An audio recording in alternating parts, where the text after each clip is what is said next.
Welcome back to the Will Edwards Show. Our special guest this evening has an impressive resume. If we covered her whole resume, we would be here for like 4 shows, a whole month of shows with her.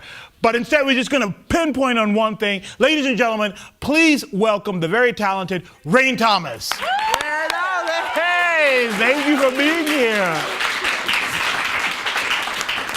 Thank you so much for being here. Thank you for inviting me. This is great. Of course. Welcome. Welcome to our new pad. This is awesome. You like it? I love it. Excellent. My first question is, are you a black lesbian rabbi? No, I am not. And one does not exist to this date. Really? I had to do research. You did research on that? I did, yes. Okay, let's fill the people in at home. The reason I asked that question is because one of Rhayne's books is entitled, Hey Amy, I'm a Black Lesbian Rabbi. It's a children's book, so it's good for It's good for the whole family. It's a compilation of bedtime stories and things like that. Lesbian bedtime stories, nice. So tell us about that. What's the deal with if you're not a black lesbian rabbi? What's the? Well, Hey Amy, I'm a Black Lesbian Rabbi, and Other Spiritual Insights talks about putting your faith before your fears. Because a lot of times people will talk to me and say, oh, I don't want to do that, or I can't believe you do that. It actually comes from the perspective of my own life, which has some dysfunction in it. As of course, being here, it shows that. And Was that for me? Was that a shot? Was I that thought me? it was a shot on me. Was that me?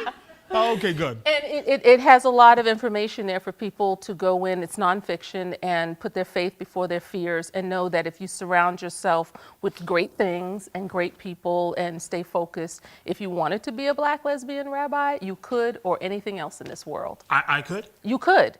Could I? Almost. It's the lesbian thing that I'm missing. I can hook you up. I know someone. That's very nice of you.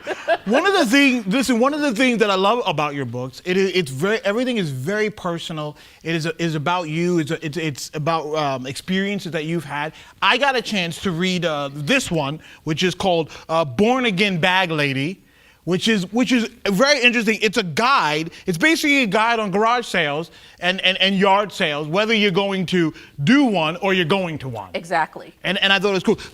I'm going to read out of here because I thought I'm reading through the book, right? And I got to this part and I thought, hilarious. So there's different chapters in here, but there's a part, the title of the chapter is called Sex Toys.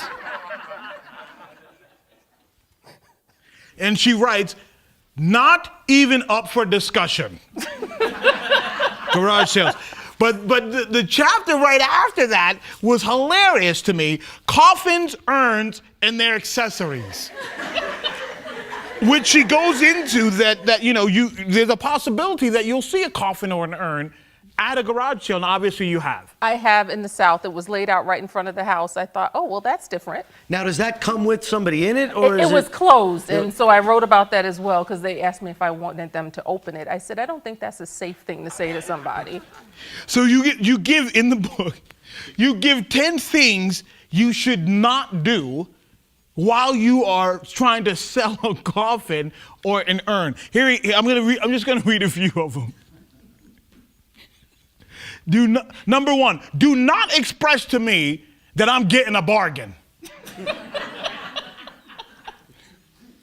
Number 2, do not tell me that urn is a vase. Because that's just not right. It's sick. It's disgusting. Oh, here's one. And number 5, do not say stupid stuff to me like, all you need now is a nice dress. Or you'll look just like you're asleep in there. Wait. There was another one that I love. What was the one? Hang on. Is this a real show? What are we doing? Listen. No, it is a show. There's no. Oh, here it is. Here it is. Number 6. Save the jokes. Save the jokes. She says. For example, aren't you just dying to try it? This model is a dead ringer for the expensive one. I just love the humor of what you write and how you write it, and you take these situations and you make them quite humorous. Thank you, Will. Thank you. That's what I try to do, try to turn life a little different so people can see everything isn't so serious, and even in the serious times, maybe make a little joke about it.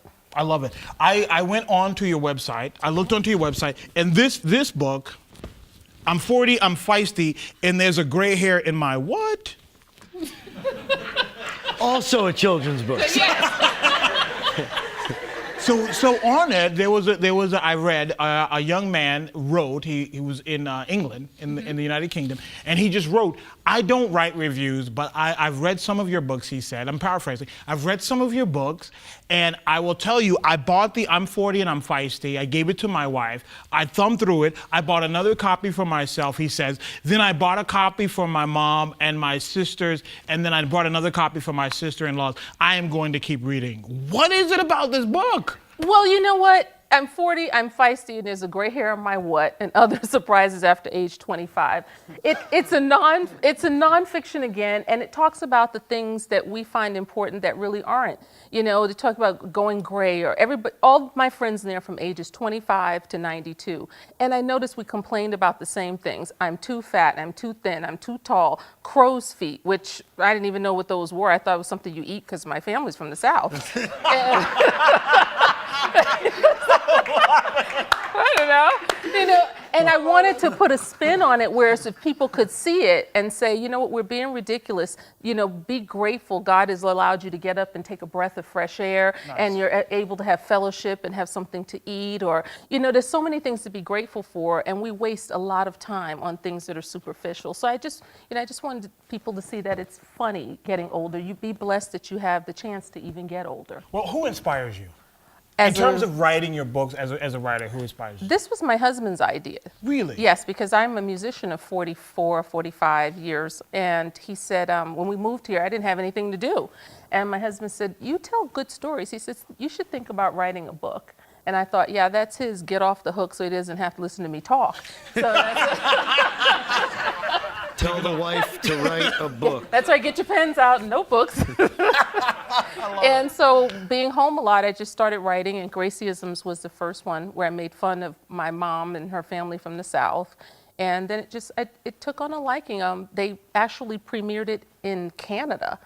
Oh, nice. And I went up and they had people had come from other countries for the book signing. I was floored because I didn't realize I was an author. Somebody wrote down some funny stories. Oh, thank you.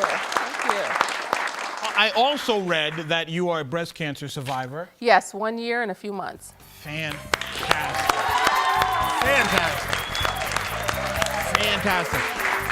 Well, we are so happy that you could come in and you could sit down and talk with us. Ladies and gentlemen, another round of applause for Rhayne Thomas. We'll be right back, right after this.